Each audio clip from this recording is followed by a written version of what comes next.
जय हिंद प्यारे बच्चों, स्वागत है आपका आपके अपने YouTube चैनल एक गणित में। बच्चों, आपको जो आपकी एक्सरसाइज 3.3 चल रही है वो मैं करा रहा हूँ। उसमें से 2 क्वेश्चन मैंने करा दिए, फर्स्ट एंड सेकंड। ठीक है, 1 नंबर क्वेश्चन और 2 नंबर मैंने आपको करा दिया है। आज कराने वाला हूँ इस वीडियो में आपको तीसरा, और जो तीसरा क्वेश्चन है उसमें बच्चों कई सारे पार्ट है, first second third fourth fifth part है उसमें। ठीक है, तो मैं आपको अभी आप पहले देखिएगा फर्स्ट पार्ट। जो पहला पार्ट है वो क्या है, और जो तीसरा प्रश्न है वो आपका क्या कह रहा है, जरा प्रश्न पढ़िएगा। ठीक है, प्रश्न क्या है आपका, निम्न समस्याओं में, ठीक है, निम्न समस्याओं में रैखिक समीकरण, निम्न समस्याओं में रैखिक समीकरण युग्म बनाइए और उनके हल, युग्म बनाइए और उनके हल प्रतिस्थापन विधि से आपको हल करना है। बच्चों, कौन सी विधि लगानी है? प्रतिस्थापन विधि। बात समझ में आ रही है ना? कौन सी विधि लगानी है आपको? प्रतिस्थापन विधि। तो प्रतिस्थापन विधि से आपको हल करना है, और उसके बाद जो है पहला पार्ट क्या है इसका, यानी कि जो 3 नंबर क्वेश्चन है उसके पार्ट कितने हैं? 5 पार्ट है लगभग। ठीक है, उन पार्टों का, सारे पार्टों का हल आपको प्रतिस्थापन विधि से ही करना है। ठीक है, बात समझ में आ गई ना? फिर विलोपन विधि से आप करो नहीं।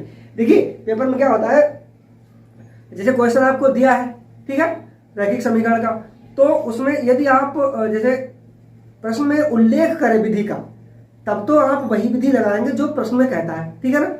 और यदि उसमें नहीं कहता, केवल हल करने को कहता है, तो चाहे आप विलोपन विधि लगा दो, चाहे प्रतिस्थापन विधि लगा दो, या फिर वज्रगुणन विधि। ठीक है, जो भी आपको समझना है वो लगा दो। लेकिन यदि प्रश्न में उल्लेख करा गया कि नहीं भैया प्रतिस्थापन विधि से ही करना है, विलोपन विधि से ही करना है, तो आप उस विधि से ही करेंगे। यदि नहीं करेंगे तो आपके नंबर कट जाएंगे, आपको कोई नंबर नहीं मिलेगा वहां से। ठीक है, तो वो विधि आपको लगानी है जो प्रश्न आपका कह रहा है, विधि का उल्लेख कर रहा है। तो जो तीसरा क्वेश्चन है आपका, इसमें विधि का उल्लेख किया गया। बेटा क्या विधि का उल्लेख है कि प्रतिस्थापन विधि से आपको करना है। चलिए, तो पहला प्रश्न इसका देखिए। पहला प्रश्न है बच्चों, 2 संख्याओं का अंतर 26 है। बच्चों क्या है? 2 संख्याओं का अंतर कितना है? 26 है। बात समझिएगा, संख्याएं कितनी है? 2 संख्याएं हैं, संख्याओं का अंतर कितना है? 26 है। और एक संख्या दूसरी संख्या की 3 गुनी है। बात समझ में आ रही है ना? एक संख्या जो है वो दूसरी संख्या की 3 गुनी है, ये आपको ये कह रहा है। चलिए, तो मान लेता हूं मैं, माना प्रश्न क्या कहता है, यहाँ पे मैं लिखता हूं आपके लिए। देखिए हल करना है आपको। क्या बात है भाई, चलने का है, चलेगा नहीं क्या? देखिए, ठीक है, हल लिखेंगे यहाँ पे आप। इसके बाद आपको क्या करना है, जो संख्या है आपको पता नहीं है ना, मान लेनी है। क्या है? माना पहली संख्या, दिख रहा है ना, पहली संख्या बराबर क्या है? x है। और दूसरी संख्या आपकी क्या है बच्चों? देखिए, पहली संख्या आपको x है, आपकी x है। दूसरी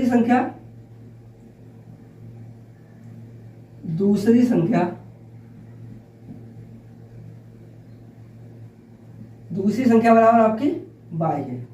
ठीक है, यहाँ पे ऐसे लिख दो, तथा या और कुछ भी लिख दो। ठीक है, तथा दूसरी संख्या बराबर आपकी y है। दिख नहीं रहा क्या? ठीक है, दूसरी संख्या क्या है आपकी? y है। अब प्रश्न के पास चलिएगा जरा। प्रश्न क्या था, तो यहाँ पे आपको लिख देना है प्रश्नानुसार, तब या तो कुछ भी लिख दो,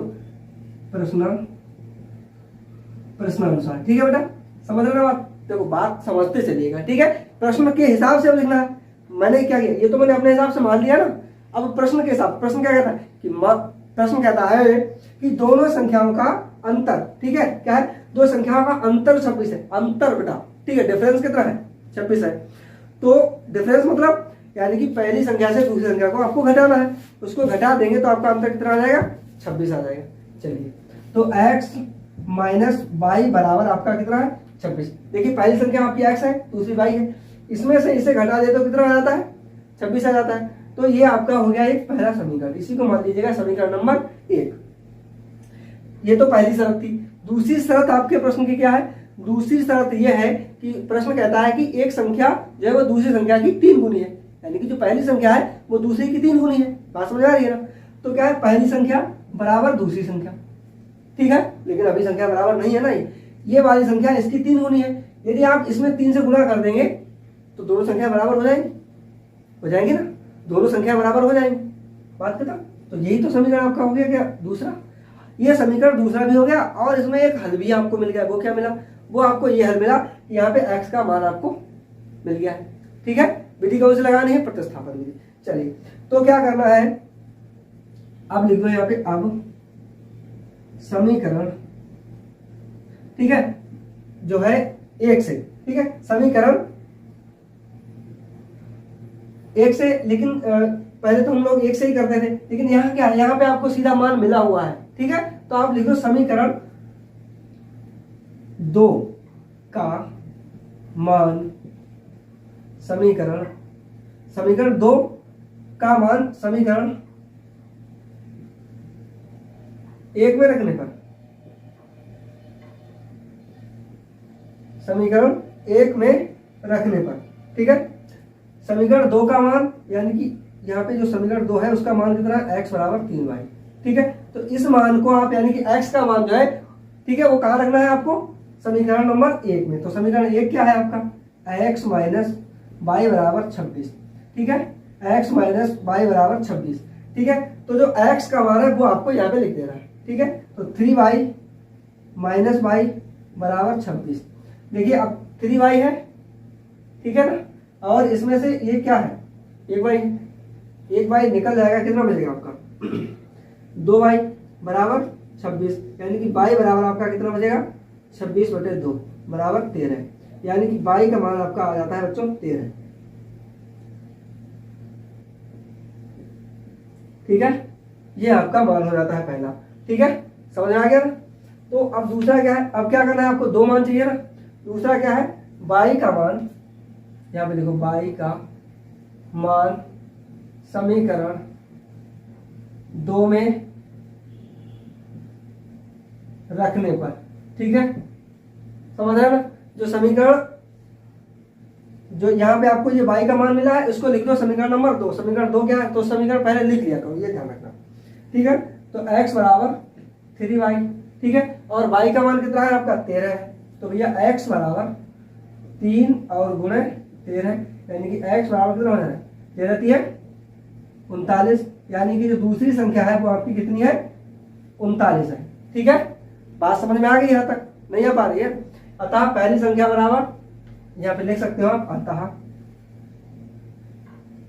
अतः पहली संख्या x बराबर कितनी है? पहली संख्या आपकी क्या थी? x थी। पहली संख्या x बराबर कितना आया है आपका? 39। ठीक है, तथा दूसरी संख्या y बराबर आपका कितना आया बेटो? 13। ठीक है, 13 आ गया आपका। अब देखिएगा, अब उत्तर की जांच कर लीजिएगा। नहीं समझ में आता? क्या बताया था आपको? इसने बताया था कि पहली संख्या से दूसरी संख्या घटाने पर आंसर, जो उसका डिफरेंस है वो कितना आता है? 26 आता है। तो क्या करना है, इधर कर लेता हूं मैं। तो पहली संख्या में से आप दूसरी संख्या घटाएंगे तो यहाँ 26 आता है। आप देखिए, इससे 9 से 3 जाएगा, कितना बचेगा? 6, और यहाँ पे 3 से 2 जाएगा, 1 जाएगा, 2 बचेगा। ठीक है, 26 आ रहा है ना। दूसरा आपको क्या करना है? x का मान रख देना है। ठीक है, तो इस तरीके से आप यहीं से समझ जाएंगे ना, वही संख्या बचा है, वही शर्त को पूरा करना है। ठीक है, तो यही आपका आंसर है। ठीक है, बात समझ में आ गई ना अच्छे से? ये आपको करना क्या है, इस तरीके से आपको हल करना है। इस तरीके से इसको आप कर सकते हो। समझ में आ रहा है ना? अगर और दूसरा कंडीशन है, जैसे आप इस तरीके से नहीं समझ पा रहे हो, तो जैसे ये देखिए, ये क्या है? LHS है। ठीक है, ये RHS है, left hand side and right hand side. ठीक है, अब क्या करना है आपको? लेफ्ट हैंड और राइट हैंड लिख लेना है यहाँ पे। ठीक है, इस तरीके, ये नहीं समझ में आया, अगर आया तब। ठीक है, वैसे तो आप समझ गए हो ना, अच्छे बच्चे हैं। तो x माइनस वाई बराबर कितना है? 26 भैया, यही तो समीकरण था आपका। अब क्या करना है? x का मान कितना है? 39 है आपका, माइनस इसका मान कितना है? y का आपका 13 है बच्चों, बराबर आपका 26 है। अब देखिए 39 से 13 निकालेंगे, कितना आ जाएगा? 26 आएगा। दोनों का वैल्यू बराबर है, इसका मतलब आंसर कैसा आपका? सही है। ठीक है, ऐसे भी समझ सकते हैं। देखिए बच्चों, अब सेकंड क्वेश्चन है आपका, जरा पढ़िएगा। सेकंड क्वेश्चन देखिए, पढ़ते समय आप अपनी बुक, पेन और कॉपी को साथ में लेकर बैठिएगा। ठीक है, तभी आप समझ पाएंगे, नहीं तो आप ऐसे कहानी सुन के कुछ नहीं कर सकते परीक्षा में।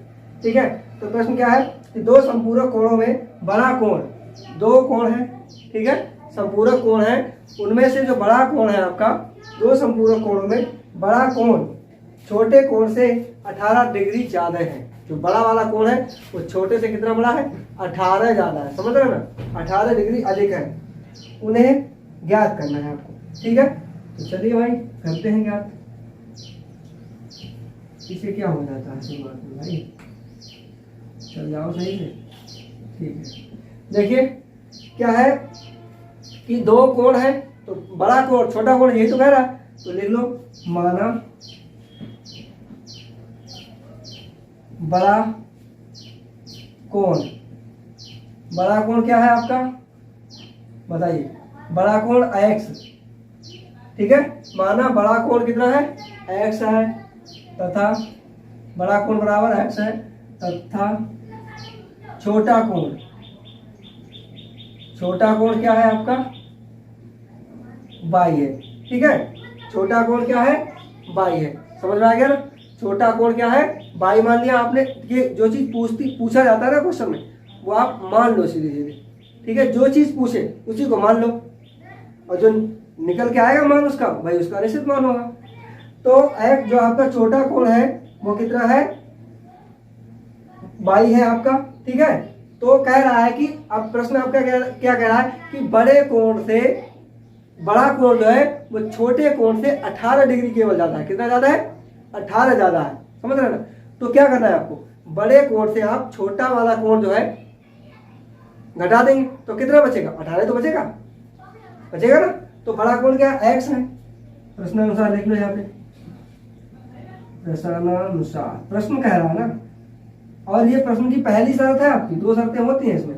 तो पहली शर्त क्या है आपकी कि x से y को घटाया जाए, यानी कि कहने का तात्पर्य है कि आप x यानी कि बड़े कोण से छोटा कोण घटाएंगे तो इसका मान कितना आएगा, 18 डिग्री आएगा। ठीक है ना, क्योंकि जो बड़ा कोण है वो 18 ज्यादा है किससे, छोटे कोण से। तो बड़े से छोटे को घटाओगे तो कितना बचेगा, 18 बचेगा। तो यही आपका हो गया है यहाँ पे समीकरण नंबर 1। ठीक है, अब दूसरा क्या है, दूसरा बात समझिएगा जरा। देखिए ये जो संपूरक कोण है इनका योग कितना है, दो संपूरक कोणों का योग क्या है, x प्लस y, यानी कि दो कोण है बराबर कितने हो जाएंगे, 180 डिग्री। यही आपका हो गया समीकरण नंबर 2। ठीक है ना, अब चाहिए क्या है आपको, x और y के मान, यानी कि दोनों कोणों के मान। ठीक है, विधि कौन सी लगानी है, प्रतिस्थापन वाली लगानी है, क्योंकि जो प्रश्न है आपका पहले ही कह चुका है कि प्रतिस्थापन विधि से इसे हल करिएगा। ठीक है, यदि आप प्रतिस्थापन विधि से हल करते हैं तभी ये आपका उत्तर सही माना जाएगा। विधि देखी जाएगी वहां पे, चेक करने वाला आंसर तो दोनों से सेम ही आएगा, लेकिन देखेगा क्या वो ये देखेगा आपका कि आप जो है कौन सी विधि से हल करें। ठीक है, चलिए तो देखिए प्रतिस्थापन विधि लगा दो भाई। इसमें क्या करना है, यहाँ पे लिख लो समीकरण 1 से। ठीक है, एक समीकरण ले लिया आपने, समीकरण 1 से। पहला समीकरण क्या है, x minus y equal to 18। ठीक है, अब क्या करना है, यहाँ पे x का मान निकाल लीजिएगा, तो y को आप इधर भेजेंगे। ठीक है, तो क्या हो जाएगा, x equal to 18 degree minus का y है इधर, तो इधर का हो जाएगा प्लस का y। ठीक है, यहाँ पे आपको क्या मिला, यहाँ पे मिल रहा है आपको तीसरा समीकरण और x का मान मिल रहा है ना। क्या मिल रहा है, समीकरण नंबर 3 इसको मान लीजिएगा, और यही आपका x का मान भी है। तो अब क्या करना है आपको, अब क्या करना है, अब लिख लो यहाँ पे, अब x का मान समीकरण, x का मान कहाँ रखना है, समीकरण नंबर 2 में। अब आप ये पूछ सकते हो मुझसे कि 2 में ही क्यों रखना है, ये भी तो पूछ सकते हो ना। तो ये इसलिए रखना है क्योंकि समीकरण 1 आपने लिया है। ठीक है, तो जो x का मान है वो 2 में ही रखना पड़ेगा। यदि आपने दूसरा समीकरण लिया होता तो आपको x का मान समीकरण नंबर 1 में रखना होता। ठीक है, आप कोई सा समीकरण ले सकते हो, इस डाउट को मैं क्लियर कर दूं, सब लोग ये बात नहीं बताते हैं। कोई सा समीकरण आप ले सकते हो, चाहे पहला चाहे दूसरा, लेकिन जो समीकरण आप लोगे, जो x का या y का मान वैल्यू आप निकालोगे, उस वैल्यू को आपको कहाँ रखना है, दूसरे समीकरण में जो नहीं लिया गया है। ठीक है, चलिए तो x का मान समीकरण नंबर किसमें रखना है बेटा, 2 में रखना है आपको, क्योंकि समीकरण 1 आप ले चुके हो। तो समीकरण 2 में रखने पर, ठीक है, ऐसे लिख लो, समीकरण 2 में रखने पर। अब समीकरण 2 क्या है, वो ये वाला है, यानी कि x प्लस वाई बराबर 180। ठीक है, 180। अब x का मान क्या बेटा, x का मान 18 प्लस 22, ठीक है। तो 18 प्लस 22 और प्लस 22 बराबर 180, क्योंकि एक बाई तो ये 18 के साथ में है, एक बाई यहाँ समीकरण में पहले से है, ठीक है। तो ये क्या हो जाएगा, ये हो जाएगा आपका 2 बाई और 18 हो जाएगा, ठीक है। यानी कि हो जाएगा आपका 2 बाई बराबर 180 माइनस 18 डिग्री, ठीक है।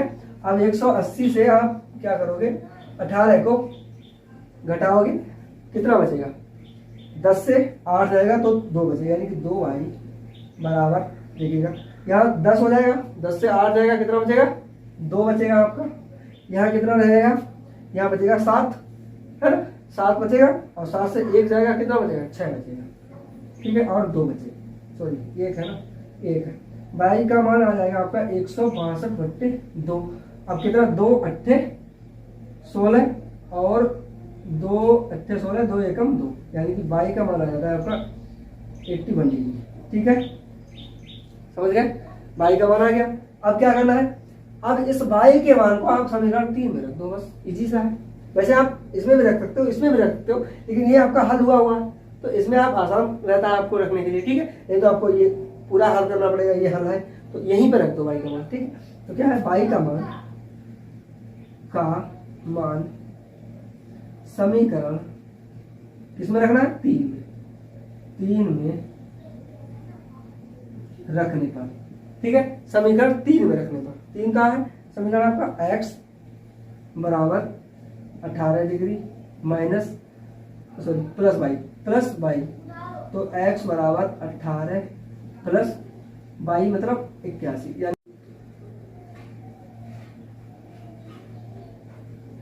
देखिए बच्चों, इसे आपको जोड़ना है, ठीक है। क्या करना है आपको, जोड़ना ही तो है भाई, मैं बता रहा हूँ क्या करना है, जोड़ना है, क्योंकि x और इसका मान उसका मान जोड़ दो, तो क्या आएगा, 8 और 1 9, 8 और 1 9, यानी कि 99 डिग्री आ जाएगा, ठीक है। जो 99 डिग्री आया है वो किसका, वो बड़ा कोण है, और जो आया है आपका 81 डिग्री, यानी कि ये वाला, ये आपका छोटा कोण, ठीक है। प्रश्न में आपको पहली शर्त में यहाँ पे दिया था क्या, कि बड़े कोण से छोटे कोण को घटाएंगे तो आपका क्या आएगा, 18 डिग्री, ठीक है। तो हम भी यहाँ पे करके देख लेते हैं क्या आता है मेरा भी, अगर आता है तो क्वेश्चन का आंसर मेरा सही है, तो करके देखिएगा ना, x minus 22 equal to 18 degree, ठीक है। तो 99, क्योंकि x का मान है ये, और माइनस का ठीक है, बराबर, अब इसे घटा के देखिएगा, ये यहाँ 9 से 8 जाएगा, कितना आएगा, सॉरी 9 से 1 जाएगा ये, ठीक है। तो 8 आएगा आपका, और 9 से 8 जाएगा तो 1 आएगा, क्या बचेगा, बराबर आया, इक्वल आया दोनों का, ठीक है। तो दोनों, इसका मान और इसका, दोनों को बराबर रहेगा, तो मतलब आंसर आपका कैसा है, राइट है, ठीक है। समझ गया ना, तो इस तरीके से आप समझिएगा। देखिए सवाल को समझो, कंसेप्ट को समझो, इसके क्या कह रहा है और किस तरीके से करना चाहिए, ठीक है। अन्यथा आप समझो कि रट लेंगे सवाल, आप 4 से क्वेश्चन रट के जाओगे तो कुछ नहीं होने वाला, रटने से कुछ नहीं होता है परीक्षा में, इसलिए आपको समझना चाहिए, ठीक है। चलिए।